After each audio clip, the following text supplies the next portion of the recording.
Sikreto ng mga Duterte, unti-unti nang nabubunyag. Ba't ho? At eto, Madriaga, haharapin na, harap-harapan si Vice President Sara Duterte. Matindi to. Matindi tong kaabang-abang ng mga balita ngayon, mga banateros, mga kabiyaya. Dahil nga etong alam nyo, etong nalalapit na paghaharap or etong paghaharap ni Madriaga at ni Vice President Sara Duterte, talagang kaabang-abang. No? Talagang dito natin makikita sa mga mata ni Madriaga kung totoo ba ang kanyang sinasabi. Malupit to. Kung totoo ba ang kanyang mga sinasabi mapatungkol kay Vice President Sara Duterte. At etong sikreto ng mga Duterte, mamaya ko po sasabihin sa inyo kung ano ito, ha? O, syempre, bago ang lahat, huwag niyo pong kalimutan na i-like and share ang ating YouTube channel na J. Guevara TV at syempre ating Facebook page, TikTok account na J. Guevara at ating Facebook page sa JG Banateros. At syempre yung ibang mga yung iba pang mga tawag dito, yung iba pa pong mga channel ng buong Banateros Brothers na sila Banat Michael Choli, Boss Dada, Master Jedea, Sir Jack and Paring RJ. At syempre ang nag-iisang network sa buong Pilipinas na hindi naghahatid ng kasinungalingan, puro katotohanan lamang, no, para sa Diyos at sa Pilipinas kung mahal, syempre ang SMNI. Oo, kailangan natin i-share ang mga yan dahil diyan wala pong mapakakampi ka man or ikaw ay administrasyon man o hindi, ay talagang ibabalita nila, wala silang, at ito yung network na hindi nababayaran.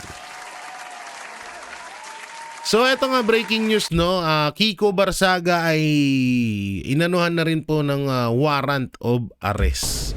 Kanina lamang po, no, so nakita niyo naman siguro yung mga picture, mga post sa Facebook page, sa iba't ibang Facebook, social o sa iba't ibang social media platform, nandun po ang mga ni Kong Kiko Barsaga. Yan ang pinakamasaklap dito sa Pilipinas, no? Kapag hindi ka talaga kakampi, pag hindi ka kakampi ng administrasyon, yari ka. Oo, kulong ka kagad. Akalain mo yun, nauna pa si Kiko Barsaga kaysa kay Martin Romualdez. Ang galing, di ba? Nakaka-proud naman na si Martin Romualdez ang lahat ng itinuturo nila sa Aldico, Gutesa at ng 18 Marines, pero si Kiko Barsaga ang nakulong. Ang galing nyo naman. Di ba? Ganyang kalupit, no? Ganyang kalupit ang administrasyong Marcos. So, ayan ba yung sinasabi niyong big fish? Anong big fish kay Kiko Barsaga? Binanat-banatan lamang kayo, no? So bawal na pala rin kayong banatan, no? Ganyan. Pero kapag kaalyado nyo, kakampi nyo, anak ng teting, takip na takip. Diba? Takip na takip nyo ang mga kakampi nyo. Pero kapag kaalyado nyo, putang ina, kahit convicted, go lang. Go, go, go, go. O nga pala, ngayon ko lang ulit nasuot ang ating reluz. So, with my new tattoo. Bukas, eto naman, yung tattoo na to. Ko na to, papalinawin na kasi malabo na siya, no? Yan po si hindi ko po asawa yan, si Harley Quinn po yan. Hindi ko pa siya asawa kasi hindi pa kami kasal. So yun, no, mga banateros, mga kabiyaya, yun yung breaking news ngayon, itong si Kiko Barsaga. Ang tindi lang, no? Ang bilis ng aksyon. Oo, at yun nga, no, yung NBI nga daw ay magsasampa na rin daw ng kaso laban sa mga posts about sa kalusugan ni Bongbong Marcos. Ni Daga Bongbong. Oo, dahil daw dun sa mga sa mga ipinopost about sa karamdaman niya. Oo, na kesyo tawag dito, siya daw ay hindi daw totoong siya ay may sakit or siya ay may malubhang sakit. Sa totoo nga lang po, nagtalon-talon pa yung hinayupak na yan. Wait lang nagtalon-talon pa yan kanina. Eto nga yun, hindi ko pala na-prepare. Grabe yung talon ni ano, ni Kabongbong, no? Oo, ang lupit ng ano. Ayan o, ayan o. Oh, grabe. Ay nahay ah. Sir, sabihin mo na sir. Okay na po ng mga. Nakita niyo ba yung ano? Nakita niyo ba yung talon ni Bongbong? Ayan o. Uy, uy, uy, uy, uy. Gago, muntanga lang ba? Muntanga lang ang puta. Ay, oy. Alam mo, Bong? Alam mo, Bong? Hindi namin kailangan yung talon-talon mo. Kailangan namin yung medical tanga. Uy, matalon-talon pa yung gago eh. Sabay.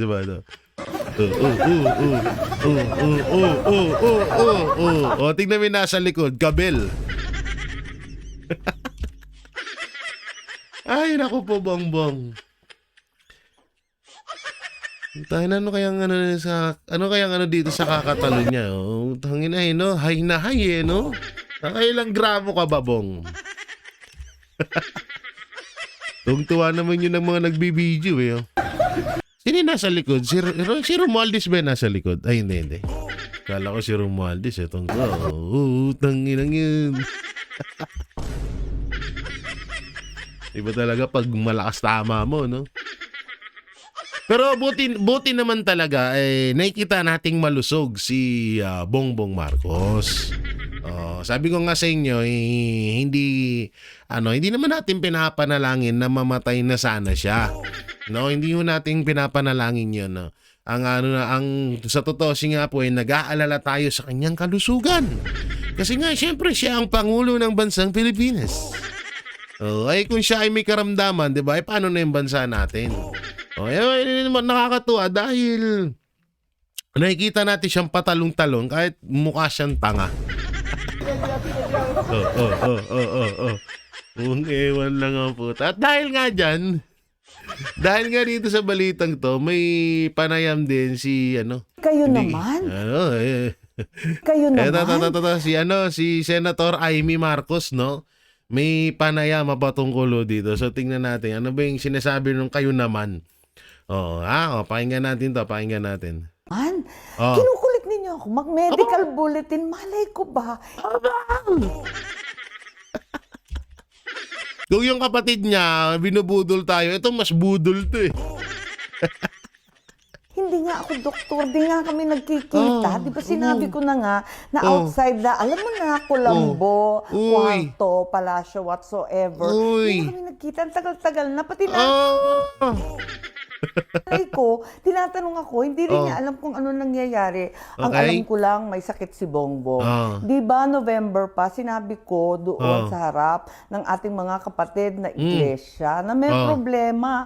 2 buwan, sinugod na sa ospital ilang beses, namayat na. Ang akin na lang, ano man yung sakit niya, pwede ba gumaling na muna, magpagaling na. Yan na muna ang ating priority. Tayo na niyo, puro ka drama eh. Alam mo si Amy Marcos tsaka si Risa Ontiveros hindi na iiba sa kadramahan. Sorry Hindi siya naiiba sa kadramahan. Ganyan na ganyan si Risa Ontiveros. So, yung may mga bugtong hininga pa, yung mga tamitirik pa yung mga mata. Mahal ko Pilipinas. Tanginang itong mga to. Sa lahat. Alam naman ninyo, lagi naman akong totoo sa publiko. Hindi naman ako nambobola, hindi naman ako nagdadagdag. Ang akin lamang, yung katotohanan. Kaya lang, hindi nga natin alam kung ano nangyayari. At sana, mailabas na yung katotohanan tungkol sa kalusugan niya. Kayo naman? Nag-ano naman pala. Nag-aalala nga naman pala si ate. Nag-aalala si ate, syempre. Ultimo pala daw nanay ni Pangulong Bongbong Marcos hindi alam ang nangyayari or karamdaman ni Marcos Jr. No? What if pa kaya tayo? So doon pa lang maliwanag na tawag dito na kung yung tayong tong mic ko na to, mukhang burat ako. Ayusin ko lang. Kung tawag dito, kung yung kamag-anak nga, yung nanay, yung kapatid ni Pangulong Bongbong Marcos hindi alam, paano pa kaya tayo? 'Di ba? Kaya karapatan din talaga nating hanapin ang medical ni Marcos Jr. Kasi importante yun eh. Metang na, presidente ka eh. Kaso hirap na hirap yan eh. Ang ginawa lang, ayun, nagtatalon ng gago. Ano kaya nakukuha niyo sa pagtatalon niya eh, no? Mukhang tanga lang eh. No? Mukhang tanga lang eh, no? So eto mga barateros, panoorin ho natin itong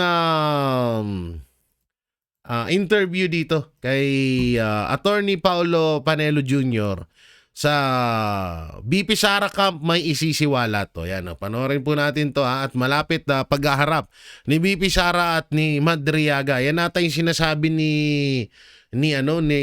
Redon na na exciting part. Exciting part, no? Yan nata yung sinasabi niya eh. Na exciting part ni BP Sara at sa impeachment ni BP Sara Duterte. Ewan ko ano pinagsasabi nun ni Kokey.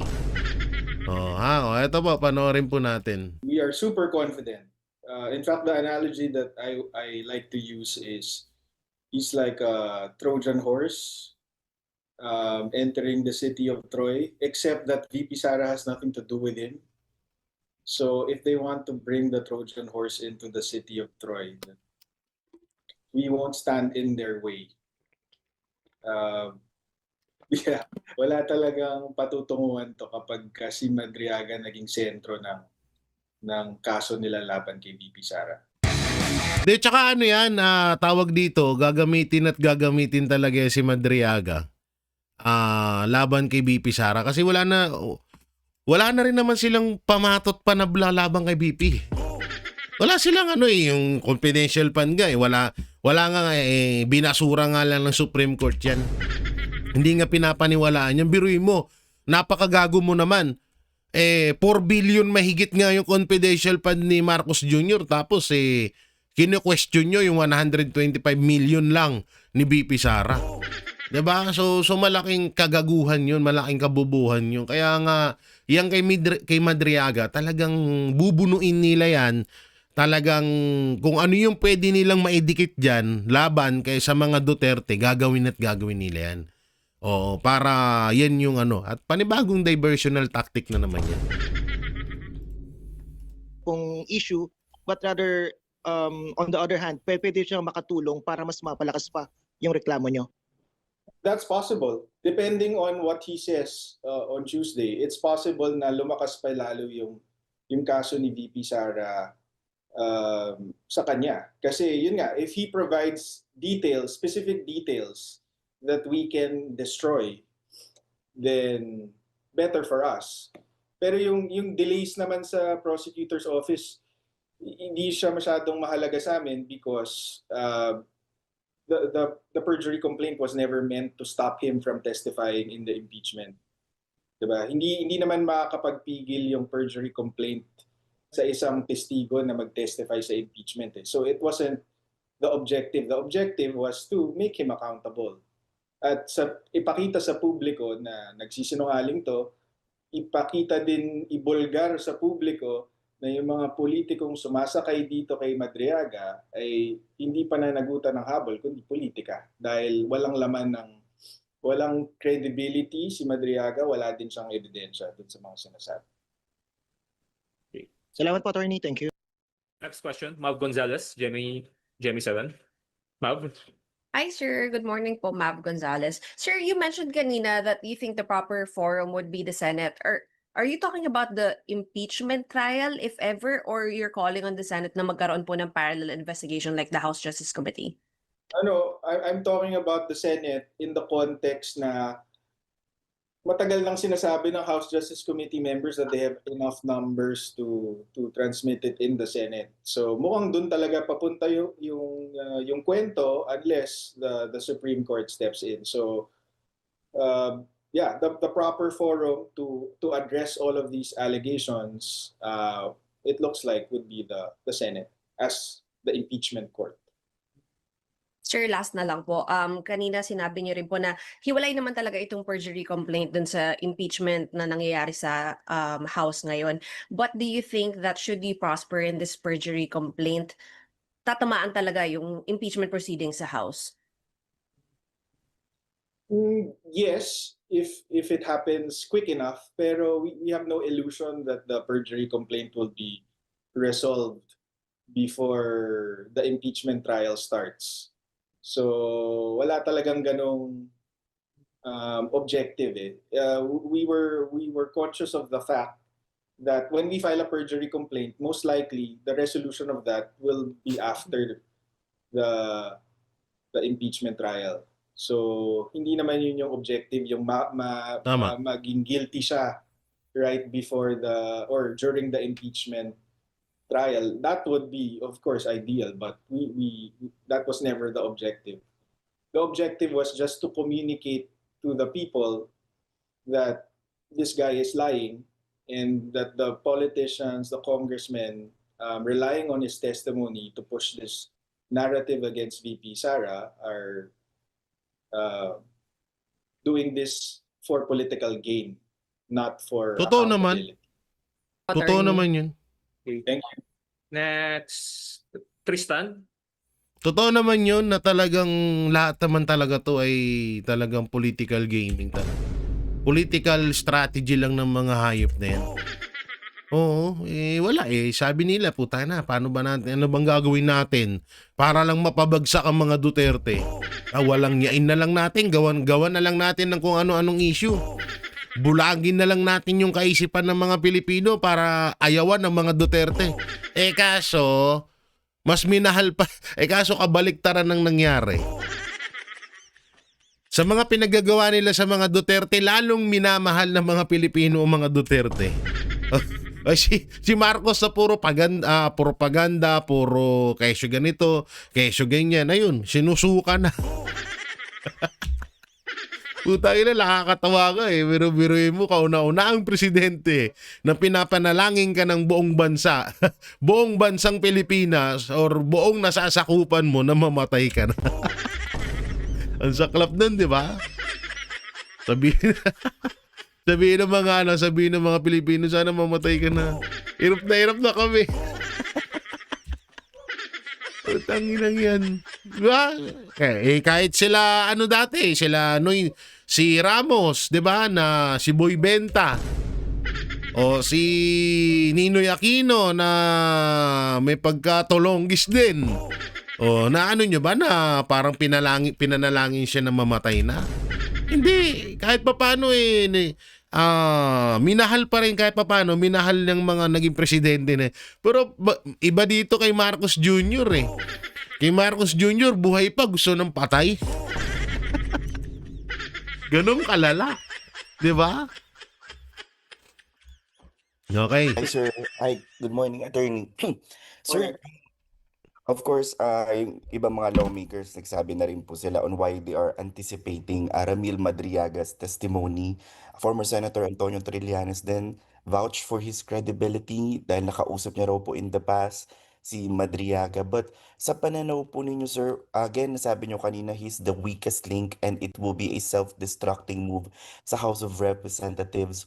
How confident are you na siya yung pinakamahina and it will be a fatal flaw for the House of Representatives to give him the stand?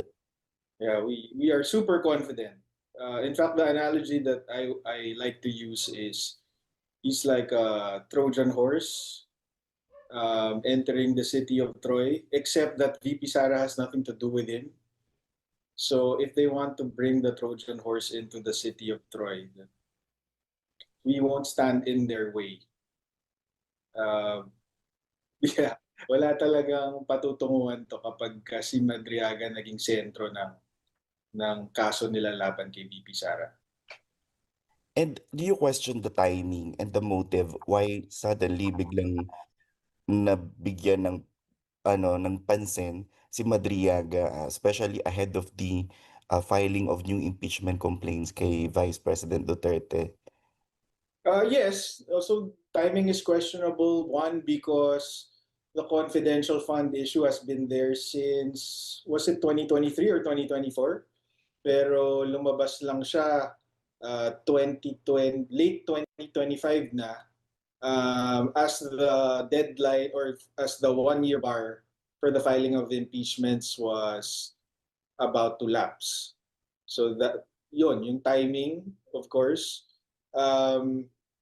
Tapos ano pa ba? In terms of timing, pero ganun talaga eh, 'di ba? Yung impeachment 1-year bar was supposed to lapse in Feb. So talagang kung may idadagdag sila, ihahabol nila yon. So consistent yung pattern na okay, lumabas siya ng December, tapos renefer ng mga abogado niya yung affidavit niya sa ombudsman, tapos ginamit na dun sa mga impeachment complaints. Kami naman, Tristan, when we first spoke to VP Sara about filing a complaint against Madriaga, it was late January. So at that time, hindi pa siya nasasama sa impeachment complaint, but VP Sara was already inclined to defend herself and file a perjury or a criminal complaint against Madriaga because of his false testimony. And then when we prepared the complaint, nakita nga namin, grabe, sobrang sinungaling ng taong to. Walang basehan yung mga sinasabi niya. So, Bayad eh. in a way, parang natuwa kami na sinasama siya sa impeachment complaint kasi talaga yan yung gagamitin yung basehan laban kay VP Sara. That will only expose you. Expose this entire process as a political process that has nothing to do with evidence and accountability. So that's the background of this, Tristan. Okay.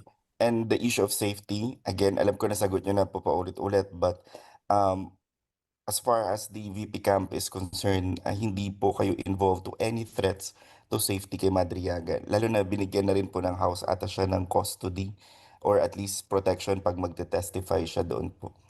Wala, we have nothing to do with those safety threats, and considering nga na we feel that he's the weakest link, diba? In a way, you could say that he's our star witness. Diba? So we don't want anything bad to happen to him. We want him to testify. We want him to trip on himself, on his lies, for the world to see. So wala, it doesn't make sense for us to want him to be hurt or to prevent him on testifying. In fact, I've already said na kung may mangyari kay Madriaga, it might be his handlers. Hingay masakit diyan eh, sa totoo lang. Eh, 'di ba, kung nanonood po kayo ng Vox Populi, ng Box Box. Basta yun na yun. Kung nanonood kayo ito yung Sabado ng Vox Populi ng Banateros Brothers sa SMNI, tinanong ko rin po yan kay Attorney Paulo Panelo Jr. nung in-interview namin na sabi ko na paano yan kapag ipinapatay si Madriaga? Paano kapag halimbawa na kasi sa sobrang obsess ng mga anti-Duterte para lang maibintang, kasi nung nakaraan, 'di ba? Nung nakaraan na kailan ba 'yon? Basta nung nakaraang buwan, nung nag-file ng kaso si VP Sara labang kay Madriaga, puta na may umugong agad na balita na itong si Madriaga ay pinagtangkaan daw ang buhay sa loob. Kaya yun ang tinanong ko kay Attorney Paulo Jr. Paulo Panelo Jr. na sabi ko paano yan? Baka mamaya ipapatay nila si Madriaga tapos ibintang na naman kay VP Sara. At hindi rin malabong mangyari talaga yun. Una-una, sino ba si Madriaga? Walang kwentang tao si Madriaga. Diba? Kriminal si Madriaga. Isa sa mga, kung hindi ako nagkakamali, top 5, diba? Top 5 most criminal dito sa Pilipinas. So, talagang masasabing wala siyang kwenta or madaling gawin sa kanya yon dahil nga may mga kakaiba siyang mga record. At pangalawa, malaking impact yon na ibintang na naman nila kay VP Sara kasi alam nila, alam nyo naman kung paano mag-manipulate mag-mind condition ng mga anti-Duterte, di ba? Kaya yung palagi naming ipinapaliwanag sa inyo mga banateros na maiwasan nyo yung pagiging iiwas nyo yung kaisipan nyo sa pagiging mind conditioning ng mga anti-Duterte. No, mahilig sila ganyan manglason ng mga utak. Mind poison. Poisoning mind. Basta yun na yun. Kaya hindi talaga malabo yan na ipapatay si Madriaga, patayin si Madriaga, tapos ibibintang sa kay BP Sara. Malamang gagawin nila yan. People behind him because sila yung merong pinoprotektahan dito kay Madriaga kasi we feel that if he testifies, he's going to reveal himself as a fraud and eventually he might start pointing fingers kung sino ba yung nagtulak sa kanyang mag-testify. So if anyone has an interest in keeping him quiet, that would be the people behind him. Sir, last na lang po. Who are his handlers sa tingin nyo and the people behind him? We have no idea. We have our suspects. Of course, since this impeachment is driven by the vice president's political enemies, then any of them. Diba? I've commented before that based on the affidavit of Madriaga, considering may similarities dun sa matagal ng allegations ni Senator Trillanes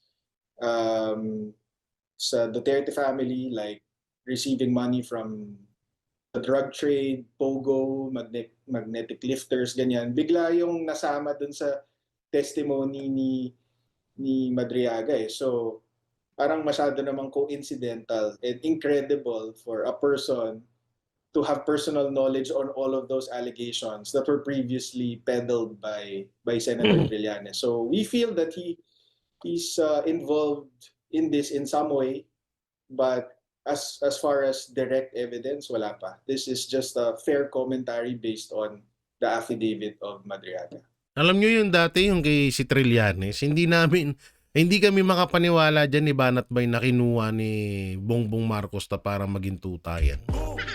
Hindi kasi sa totoo lang, magaling si Trillanes talaga sa pagiging sinungaling. Pero kung usapang laman ng utak, puta na ka, napakatanga niya. Biro mo, tumakbo ka sa Caloocan na hindi ka naman tiga dun. Gago, di ba? Di ba? Hindi ka naman tiga dun, tumakbo ka. Anong nangyari? Di talo. Di talo, di ba? Walang kinahinatnan. Magaling lang talaga si Trillanes gumagawa ng issue. Oo, kung bayad talaga siya. Lahat naman ng mga galit sa mga Duterte yan ang kinukuha nila. Erwin Espinosa, De Lima, mga makakaliwa, mga dilawan, mga pinklawan, di ba? Si Atty. Rowena Guanzon nga lang ang hindi nila makontrol sa leg eh. Kasi yun, tutunay talaga yun, walang kayo magpasakal nun. Thank you, sir. Any more questions? Herlene Delgado, ABS-CBN. Do you have any question, Ito, Herlene? mga ABS-CBN, no? No, sir. Okay na po ako. Thank you. Ayaw mo na, John? sayang, wala kayong fake news. Manalo, Billionaire News Channel. Bilyonaryo. Ayaw na rin ata. Ayaw na rin sumagot ng bilyonaryo. Yan na. Nako, nagdadalawang isip. Miss Celine? Ito, may papanood pa ako sa inyo na isa. About pa rin to kay Madriaga. Maganda rin na mapanood natin to para maano ng taong bayan yung mga maaaring gawin or maaaring doon sa harapan ni BP Sara at Madriaga. Don't have concerns that he's testifying. The only concern really is that baka may maniwala because I'm sure it's going to be Wala yan? amplified. Puro kalaban ni VP Sara yung nasa House Justice Committee. But kaya nga namin kayo inimbitahan ngayon para unahan na yung mangyayari sa Tuesday, which is to show you our side. Kasi actually, itong complaint affidavit ni VP Sara and the evidence that I just presented to you, that's all available to the House Justice Committee. And yet, when they talk about Ramil Madriaga, they talk about him like he's the smoking gun, he's the missing link to all of this. when really we think he's the weakest link. So we're not gonna, as counsel for the perjury case, we're not gonna stop them. Alam nyo, walang, ano yan, sa totoo lang yung sinabi ni Attorney Paulo Panelo, medyo, ano yun, medyo hindi ako pabor doon. Na baka may maniwala. Walang, alam nyo, sa totoo lang, biruin nyo, isipin niya, kriminal yun. Nasa kulungan. Simulat sa poll na dinidikdik nila mga Duterte, saan sila kumukuha ng mga witness? Di ba sa kulungan? Hindi ko naman sinasabing lahat ng nakakulong ay may pagkakasala, hindi naman ho ganun. Pero isipin yung maigi na yung mga ganyan kaklaseng kriminal katulad ni Madriaga, dapat mo bang paniwalaan yun? Ano na yan halangang bitukan ng mga yan. Operan mo lang ng pera yan, lalo pag inoperan mo ng malaking pera yan, kakagat at kakagat yan. Walang maniniwala dyan yun, yung mga tangang loyalista, yung mga maniniwala dyan. Pero speaking of loyalista, may kukwento muna ako sa inyo bago natin tuloy itong video na to. May na-encounter kasi ako na loyalista. Hindi naman kami nag-away, so parang pinakinggan ko lang siya. Or, yun nga, pinakinggan ko lang siya sa mga opinion niya. Alam nyo, at hindi rin ako nagpayo, hindi ko siya pinayuhan. Hinayaan ko siya dun sa, sa nakatanim sa kanyang utak. Grabe, no? Doon ko napagtanto na kahit sobrang hirap na sila sa buhay dahil sa kalagayan ngayon, sa krisis ngayon sa Pilipinas, may mga ugali pala talaga ang mga tao na pag iniidolo nila isang tao, tama man o mali, idol pa rin nila. Oo. Biruin mo, sabi niya, krisis ngayon, mahirap sa Pilipinas ngayon. Sabi sa akin nung tao na yun. So ang sabi ko sa kanya, so pabor pa rin kayo kay Marcos? So pabor pa rin kasi. Simula nung sa magulang ko, sa lola ko, sa magulang ko, Marcos kami, kaya Marcos na rin ako. Sabi ko, putang ina to. Sabi ko, hype na to. Porket Marcos yung lola niya, Marcos din yung nanay tatay niya, so magmamarcos na rin siya. yun lang katwiran niya sa akin. So sabi ko, yung pagtaas ba ng bilihin, ano ba yung tinanong? Hindi pala. Tinanong ko siya, sabi ko, yung pangako ba ni Marcos Jr. na bumaba ang kilo ng bigas, yung bilihin, tapos kabaliktaran yung nangyari ngayon, anong masasabi mo yan? Hindi ko lang siya binidyohan, syempre, respeto tayo, kahit na sabihin na nating iba yung paniniwala ng tao na yun, kailangan natin respetuhin yun, lalo na yung privacy niya. So, hindi ko siya binidyohan, no? Nagpapabidyo nga siya, pero ayoko kasi alam ko mababash siya. So, yun nga, ang sagot niya sa akin na, hindi. Ano sabi niya? Okay naman pag tamad ka, magugutom ka. Pag masipag ka, makakakain ka. Although may point yun na kapag masipag ka, makakakain ka talaga. Magiging sagana ang buhay mo. Pag tamad ka, gutom ka talaga. Pero ang question kasi doon na parang alam mo yun na hindi mo malalason or hindi tinatawag na malalason May mga Pilipino pala, ewan ko lang kung nag-iisa lang ba siya, pero alam ko may kaparehas niya na gano'n ang utak. May mga gano'n na tao na alam mo yun na kahit anong mangyari, kahit pahirapan ka na, kapag iniidolo mo talaga ang isang tao, ay idol na idol mo yan hanggang sa kamatayan mo siguro. O matatawag na obsessed ka or obsessed ba tawag dun? O parang gano'n, no? Kasi sabi ko, pero tinanong ko yan, sabi ko, sa pananaw mo, maayos ba Pilipinas? Sabi niya, hindi. Hindi, sabi niya. Sabi ko, good leader ba si Marcos? Oo, good leader. Sabi niya, good leader si Marcos. Sabi ko, paano nasasabing maayos ang Pilipinas? Sabi niya, paano mo nasasabing hindi maayos ang Pilipinas? Sabi niya, hindi naman kasalanan ni Marcos yan Kasalanan niyan yung mga tao, yung mga nasa baba ni Marcos, yung mga yung mga tauhan, hindi daw ginagawa yung trabaho nila ng maayos.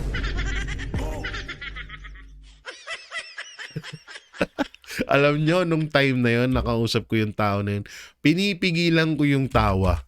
Dito to, pinipigilan ko yung tawa. Ayokong ma-open siya na pinagtatawanan ko yung paniniwala niya. Ayokong ganun kahit na loyalista siya.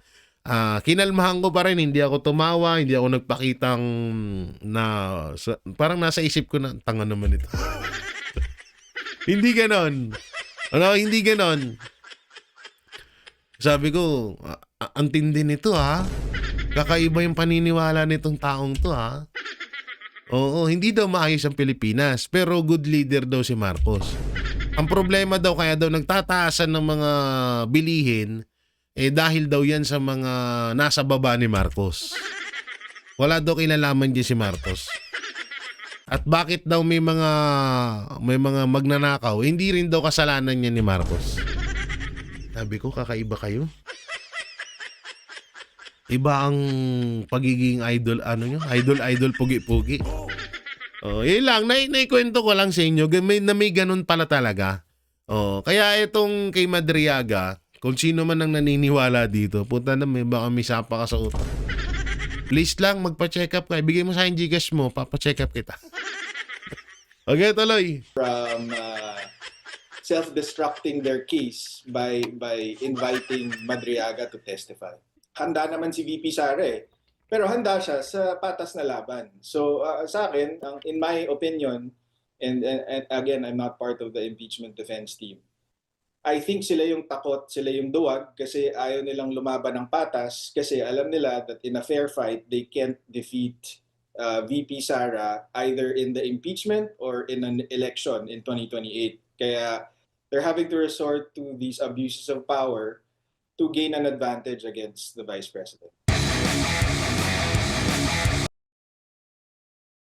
House Committee on Justice, especially ngayong na-invite na si Madriaga sa April 14 hearing. Sa inyong pananaw, sir, should they carefully consider before allowing Madriaga to speak and magpresenta ng mga umano'y evidence niya against the Vice President? Yeah, we're not concerned na magte-testify si Madriaga sa House Justice Committee. Of course, I just have to make it clear that the impeachment defense team is challenging the jurisdiction of the House Justice Committee. They've gone to the Supreme Court to ask for a TRO and to ask the Supreme Court to void these proceedings. They also believe that the House Justice Committee has no power of subpoena. So and we agree with that. Kaya lang the situation is nag-issue sila ng subpoena kahit hindi dapat pwede. Walang TRO, so sinabi na nila na itutuloy na nila sa Tuesday. So that's the situation para sa amin as counsel for VP Sara in the specific perjury complaint versus Madriaga. We don't mind because we know that whatever he says are lies. And then in the proper forum, which is looking like the Senate, we can definitively prove that he's a fraud. So we don't have concerns that he's testifying. The only concern really is that baka may maniwala because I'm sure it's going to be amplified. Puro kalaban ni VP Sara yung nasa House Justice Committee. But kaya nga namin kayo inimbitahan ngayon para unahan na yung mangyayari sa Tuesday, which is to show you our side. Kasi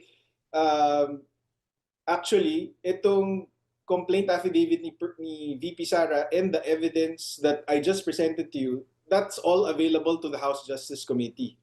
And yet, when they talk about Ramil Madriaga, they talk about him like he's the smoking gun, he's the missing link to all of this. When really, we think he's the weakest link. So we're not gonna, as counsel for the perjury case, we're not gonna stop them from self-destructing their case by inviting Madriaga to testify. Sir, last question from my end, sir, since open yun na po yung pagdulog na ni VP Sara doon sa Supreme Court, marami pong mga tumutulig sa Vice Presidente dito nga sa... Yan, isa pa yan, no? Ang inanto, lalo na si Dilima. Hayop na tong Dilima. Ito, pag ikaw pwede, pag si VP Sara, bawal. Ang galing, no? Pag kayo, Ang isa pa nakakaloko doon, ikaw, Dilima, hinatulang ka. Tapos, nung ikaw yung nag-aano sa Supreme Court, puta na to, doangal ka, kesyo ganyan, katarungan. Pero kay BP Sara, hindi naman siya nakasuhan, hindi siya na convict, hindi siya nahatulan ng kasong ibinibintang sa kanya. Puta na kung ano pinagsasabi ng mga gago. Kesyo ganito, kesyo ganyan, hindi daw dapat. Supreme Court, Duterte Supreme Court allies daw. Ay, itong mga gagong to, lakas ng tama. Ako nananawagan ako sa Supreme Court, pag ganyan pag ganyan na binabastos kayo, kasuhan nyo kaya? Takot ba kayo sa mga yan? Takot ba kayo sa mga taong yan? Katulad nila Dilima, yung mga congressman na kung ano-ano sinasabi sa Supreme Court, takot kayo sa mga taong yan? Bakit nyo hinahayaan na bastusin kayo? Baka ang inaalala ko dyan, baka tularan po ng mga ordinaryong Pilipino yan na hindi galangin ang kataas-taasang hukuman. Kaya dapat kinakasuhan nyo yung mga hayop na yan. Huwag kayo matakot dyan. Pagdulog niya sa Supreme Court at sinasabi na ito'y pagtakas po daw sa accountability and sinasabi po nila na tinatakbuhan ni Vice President Sara Duterte yung pagdinig ng House Committee on Justice. Your comment on this, sir? I don't agree with that kasi handa naman si VP Sara eh. Pero handa siya sa patas na laban. So sa akin, in my opinion, and again, I'm not part of the impeachment defense team, I think sila yung takot, sila yung duwag kasi ayaw nilang lumaban ng patas kasi alam nila that in a fair fight, they can't defeat VP Sara either in the impeachment or in an election in 2028. Kaya they're having to resort to these abuses of power to gain an advantage against the Vice President. Thank you, Attorney Pao. Thank you, Jason. Next question, Manny Vargas, Super Radio, DZBB. Okay, Manny? Hi, good morning po. Attorney Panelo, sir. Good morning. Manny Vargas po. Morning. Sir, una sir, pasensya na hindi ko po nasundan yung status po nung complaint na naisampanan niyo sa prosecutor's office. Ano na po yung status niya, sir? Gumalaw na po ba yung prosecutor's office? Naisampanan na po ba ito sa kaso? And secondly, gaano po ka-importante yung magiging action po ng prosecutor's office sa inyo pong isinampang reklamo para mabigyan diin ito pong mga punto na ito against Madriaga? Thank you po. So the current status is the complaint is still before the office of the city prosecutor of Taguig. It's ongoing. The preliminary investigation is ongoing. Siguro mga almost 3 weeks ago was the first setting for preliminary investigation. Humingi sila ng pagkakataon na so in that setting dapat magsasubmit sila ng counter affidavit but they weren't ready. So they asked permission for an extension and they were given until April 14. Coincidentally, April 14 din sa Tuesday din sila binigyan ng deadline to file a counter affidavit. But considering that he's been subpoenaed and he's going to appear on Tuesday sa House Justice Committee, mukhang hihingi na naman sila ng panibagong extension dito sa Office of the City Prosecutor of Malamang, Taguig. ganyan ang gagawin ng mga Now, kumag how na yan. important is the perjury complaint and the prosecutor, the Office of the City Prosecutor's action on it? Sa amin mahalaga because if they dismiss it, baka ang dating sa publiko is totoo pala yung sinasabi ni Ramil Madriaga. Pero kapag final nila yung complaint sa korte, sa RTC Taguig, nangangahulugan na merong basehan yung mga sinasabi namin na perjurious itong testimony ni Ramil Madriaga. Kaya, dahil napaka-importante niya, at nasabi ko na to noon, our complaint affidavit is 340 pages. VP Sara's own complaint affidavit is supported by 7 testimonies of other witnesses and yun nga, maraming evidence, documentary evidence kasi we wanted an airtight complaint para kahit na mapolitika itong complaint na ito kasi of course the city prosecutor is under the DOJ may hirapan silang utusan na i-dismiss. Or kaya pag utusan nilang i-dismiss naman, halatang minaniobra. Because as far as we're concerned, we presented an airtight complaint. Hindi, tsaka yun nga, no? Alam nyo, sa totoo lang tong kay Madriaga na to. Wala to. Nagtatawanan na nga lang to ng taong bayan eh. Tsaka, biruin mo yun ang tangan-tangan din nila eh. Biruin mo, yung problema sa Pilipinas, ang ipinangtatabon ng gobyerno, yung impeachment. Kay BP Sara, kay Madriaga, paulit-ulit na lang. So yung tao na nabisto na nila yung galawan ng administrasyon na okay. Kasi nung una ayon sa sarili kong opinion at sa nakikita ko sa ibang mga kababayan natin, medyo hati pa yung opinion eh nung una. Pero itong nagkaroon na talaga ng krisis, yung mga sunod-sunod na nakawan sa pera ng taong bayan, doon na pagtanto ng halos lahat na Pilipino na putang ina. Pinagluloko na lang talaga tayo nitong administrasyon na to. Talagang ginagago na lang tayo. Tapos sa halip na asikasuhin nila, trabahuhin nila, solusyonan, putang ina, puro impeachment ang itinatabon nila sa atin. Tututusin, sawang-sawa na ang mga Pilipino sa impeachment. Ni BP Sara, hininga utot nila, impeachment na yung amoy. Sawang-sawa na, paulit-ulit na lang eh. Nagkaroon ng issue sa flood control, impeachment ang pinantabon. Karoon sa issue about sa inilahad ni Amy Marcos na adik ang kapatid niya, impeachment ang itinabon. Halos lahat impeachment. Putang inang yan. Tapos magugulat tayo bukas ang makalawa yung mga budget katulad ng 2026 national budget ay ubos na. Yun yung masaklap dun. At ito na nga yung sinasabi ko nga sa inyo. Mamaya, panoorin muna natin to bago ako sabihin sa inyo yung sinasabi ko sikreto ng mga Duterte na nabunyag. Ang PDP laban, si Davao City Mayor Baste Duterte. Okay. Ang tingin ng isang kongresista, Anong tingin? Plan B ang alkalde. Ano daw? Sakaling makonvict si Vice. Ano daw? Plan B ang alkalde. Plan B. Okay. Sakaling makonvict Okay, sige. si Vice President Okay, balita mo na. Putay na, puro kadaldal eh. Nakatutok si Mark Salazar. Ang mga kwenta eh. Okay, pasok. Nanumpa na bilang presidente ng PDP laban si Davao City Mayor Sebastian Duterte. Ayon sa national spokesman ng PDP na si Attorney Ferdinand Topacio, matagal nang nagsisilbing PDP laban president si Duterte.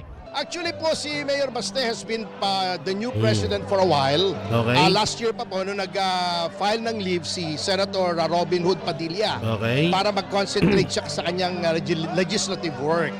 Si Mayor Duterte rin ang pangunahing convener ng Reform Alliance for Good Governance and Accountability o RAGE Coalition na inulunsad kahapon.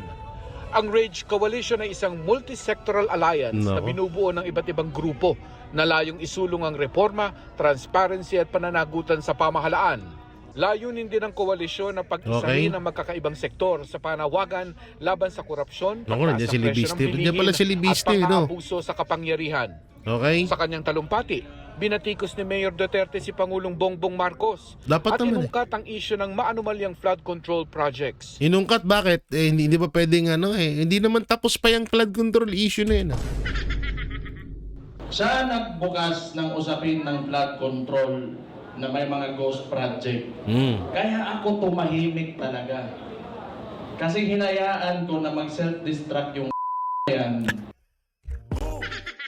Nabura ka tuloy. Responsibilidad mo yan, ibig sabihin, either di ka nag-iisip o kulang ka sa pag-iisip o hindi mo talaga gusto yung trabaho mo. Boom! Sa pool na naman, syempre, ang attack dog. Ayan na yung attack dog. Syempre. Sagot dyan ng palasyo, hindi yan ang pananaw ng Pangulo. Nais daw ng Pangulo na managot ang dapat managot sa maanumalyang flood control projects. Dahil putang ina, minanagot ba? Gago ka ba? galing yan sa pondo ng bayan. Ang pagpapaimbestiga sa maanumalyang flood control projects ay self-destruction para sa Pangulo. Parang kakaiba po yata ang kanyang pananaw.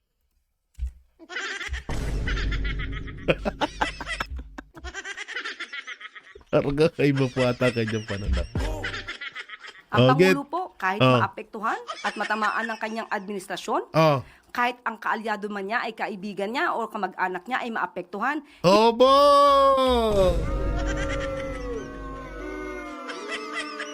Kaalyado. Sinong kaalyado ang ganano niya? Ang kinana niya?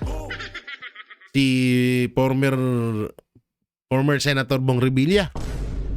Putang ina kaya niya niratrat yun, hindi pumirma sa impeachment kay BP Sara, so hindi niya kaalyado yun.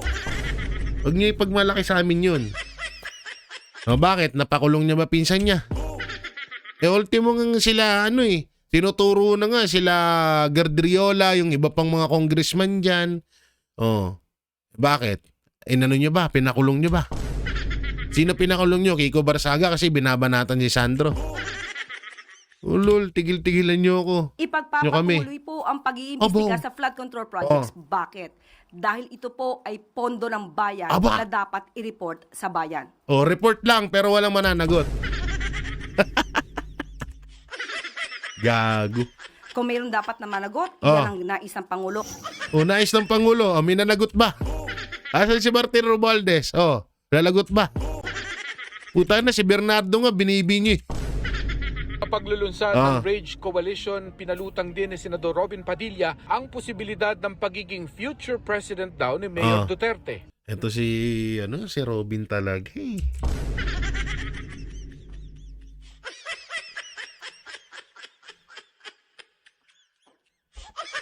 Ay.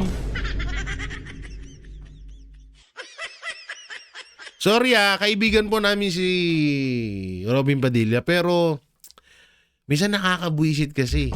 Kagaya nung sinabi niya about kay Amy Marcos na si Amy Marcos na lang daw yung maging vice president ni Sara Duterte. Sabi ko, hindi ka pa ba nadadala? Tapos ngayon, binubunyag niya yung mga ganito na sa bagay, opinion niya pero hindi dapat agad to sinasabi. Kasi alam niyo kung bakit. Una-una, malayo pa yung 2028. Pangalawa, what if na lang nagipitin din si Mayor Basti Duterte? Kung si Pangulong Duterte, si BP Sara ginigipit, what if pa si Mayor Basti? Dapat yung tipong isasalba mo, muna, isang tabi mo muna. Wag ka muna mag-ingay. Wag mo munang bigyan ng kaisipan yung mga kalaban kung paano mahatak pababa yung kakampi, yung bata mo o sinasabing kakampi mo, kagaya ni Mayor Basti Duterte. Tsaka na yun ito nga yung sinasabi ko sa inyong sikreto na nabunyag. Sa totoo lang po talaga, sa mga ipinakita at sa mga sinabi nga ng mga kasamahan din natin, ng mga Duterte supporters, na once na ma-impeach si BP Sara Duterte ay si Mayor Basti Duterte ang tatakbong presidente ng Pilipinas. So goods naman din yun. Walang problema ho doon. Walang problema doon. Nananalaytay pa. Sa tutusin talagang kung si Mayor Basti Duterte ang magiging presidente or vice president ng bansang Pilipinas, malalatayan talaga yung mga korap dyan sa gobyerno. Talagang hahalukayin yan, huhukayin yan hanggang sa kasuluk-sulukan ni Mayor Basti Duterte. No, pero dapat hindi agad sinasabi ni Senator Robin Padilla yan. No? Kasi nga yan marami na rin na mga nagsabi sa amin yan. Marami na din na pwedeng mag-tandem etong si BP Sara at si Mayor Basti. Pwede rin si Mayor Basti ang halimbawang ma-impeach si BP Sara, si Mayor Basti ang magiging presidente, ang tatakbong presidente sa 2028. So wala pa ring problema sa taong bayan yun. Basta mga Duterte, goods na goods po yun. So yun, no? Yan yung isa sa mga sikreto. Alam ko at natutunugan ko na rin naman na lalo na yung sinabi ni BP Sara na may kinausap siyang tao na magiging katandem niya sa 2028 at yun ang hahabol sa mga kurap na na nandiyan sa gobyerno natin. So, yung ganun salita nga habol, bagay na bagay po yan sa pagkatao ni Mayor Basti Duterte. Talagang papanagutin niya lahat yan. No. So, maaga pa para dapat magsalita. Kasi, syempre, si Senator Robin Padilla. So, hindi niya rin dapat binubulgar agad yan. No. Malayo pa 2028 Ang akin lang naman, syempre, pinapangalagaan ko yung ni Mayor Baste. Kung si BP Sara nga ginigipit, pati si Tatay Digong, paano pa kaya siya, di ba? So dapat isikreto muna or medyo pahaging-haging lang pero yung parang ipupush mo na medyo pangit. Ito panoorin natin. Walang pinakamagandang mamuno sa atin kundi isang Duterte. Kung meron tayong future president na Inday Sara Duterte, magkakaroon din tayo ng future president pa na Baste Duterte. Tingin tuloy ni House Deputy Ayan na, mga epal. Mga epal, naglalabasan na. Ano sasabihin nito ni ni Smigol? Minority Leader at Teachers Party List Representative Antonio Tino, posibleng si Mayor Baste raw ang plan B sakaling ma-impeach at ma-convict. So ibig sabihin hindi pala si Robin na nagsabi. Yun si Ismigol pala. Pero kahit na dapat hindi agad yun hindi agad yun sinasabing ganun. Si Vice President Sara Duterte. Kasama kasi sa parusa ang perpetual disqualification from holding public office. So pinapakita na siguro kabado ang kampo ng mga Duterte. Wow. Na maaari. Alam nyo, walang kabado sa amin, no? Una-una, baka kayong kinakabahan. Ma-impeach at magtuloy-tuloy at ma-convict sa Senado ang Vice Presidente. No? Kaya ngayon pa lang ay meron ng pinoprontang Plan B ang mga Duterte, magpapatakbo sila ng isa pang kandidato at ito ay si Baste. Kaya ginawa siyang presidente ng PDP at meron pa ngayong binuong koalisyon. Ito ay para bigyan ng national platform Epal ang isa talaga, pang Duterte. Matapos naman ang 5 Takot na takot talaga itong mga kumag na to sa mga Duterte, no? Alam nila Pero eto nga, no? Sige, sabihin na natin. Total, sinimulan na rin naman din nila. Matagal na ho namin alam na yan ang plan B ng mga Duterte. Na kung ma-impeachment si BP Sara Duterte ay may lalabas na isa. Hindi lang isa, hindi lang dalawa, kundi marami. Nalalabas na maaaring humalili or tumakbong presidente sa 2028 na katulad ng prinsipyo, plano ng mga Duterte at pagmamahal sa bansang Pilipinas. Kaya nga palagi ho namin sinasabi sa inyo na hindi man apelidong Duterte yan yung tatakbo bilang presidente kung sakali. Pero kung nakikitaan natin ng katulad ng pagmamahal, malasakit, tapang, prinsipyo, yung natatanging nakikita natin, yung katangian ng mga Duterte, nakikita natin doon sa isang tao na yun. Wag tayo magdalawang isip na iboto yun. Iba man apelido nun, pero wag Marcos ha. Wag Marcos, parang awa mo na. Ito Robin, wag Marcos ha. Oo. Di pa ba kayo nadadala? No? Kagaya na lang niya, halimbawa, ito, bigyan ko kayo ng napakalapit na halimbawa. Pastor Apollo Kibuloy. Iba apelido niyan at kilala yan bilang pastor. Pero yung katangian ni Tatay Digong, tapang, malasakit, pagmamahal sa bayan, 'di ba? Isa rin sa mga katangian ni pastor at may ebidensya. May talagang may ipapakita, may ipinakita, may nagawa na noon pa, 'di ba? Yun yung mga eto pa meron pa si Isko Moreno. Ganun din. Ako gusto ko rin si Isko Moreno. Yung nga lang, hindi lang pinalad nung nakaraan kasi talagang bigat ng kalaban niya nun no? Talagang hindi niya kinaya itong sila BP Sara eh. Pero kung ngayon siguro, kung hindi agad siya tumakbo, siguro may pag-asa talaga maging presidente ng Pilipinas yan. Pero yun nga, sinasabi nga namin, maraming, kapag nakakita tayo na isang tao, kasi sa tinagal-tagal na panahon, kay Marcos Sr., kay Cory, hanggang sa napunta na sa iba't ibang mga presidente, kay Gloria, kay Erap, kay Noynoy, hindi talaga tayo nakatikim ng masasabing umunlad yung bansa natin. Diba? So talagang nagdusa ang mga Pilipino. Pero nung dumating ang isang Rodrigo Roa Duterte, doon na nagbago lahat. Doon na natin nasabi na ito na yung matagal nating inaantay. Ito na yung matagal nating pinapangarap. Ito yung matagal na nating inaasam-asam na mamuno sa bansa natin. So yung katangiang yun, kung makikita natin sa ibang apelido, ibang pagkatao, ibang tao, huwag tayong magdalawang isip na iboto yun. Dahil goods na goods yun. Dahil napakaano yung kay Marcos, hindi naman natin nakikita eh. Talagang hindi natin nakita ang katangian ng mga Duterte kay Marcos. Sadyang nabudol lang tayo. Kasi nga pinagkatiwalaan ng mga Duterte.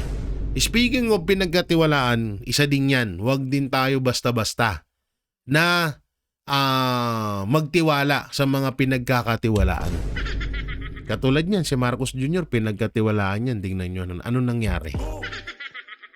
Diba? Kaya nga hanggang ngayon, sinasabi ko na sa inyo na may mga hudas pang natitira na umiikot-ikot sa mga Duterte. Kaya dyan, isa rin yan sa mga bantayan natin. So yun mga banateros, mga kabiyaya, ano pong may kukomento nyo ho dito sa paghaharap ni Madriaga at ni BP Sara? At etong sikreto ng mga Duterte na nabunyag, ano pong may kukomento nyo? Comment nyo lang po dyan sa baba. At syempre, don't forget to like, share, comment, and subscribe sa ating YouTube channel. Pindot na lang din po yung bell button para lagi kayong updated sa ating mga video araw-araw. So maraming salamat. Ingat po kayo palagi. God bless and peace. And bye-bye. Yan ang Banateros, walang inuurungan. Pag tama palakpakan, pag mali ay babanatan.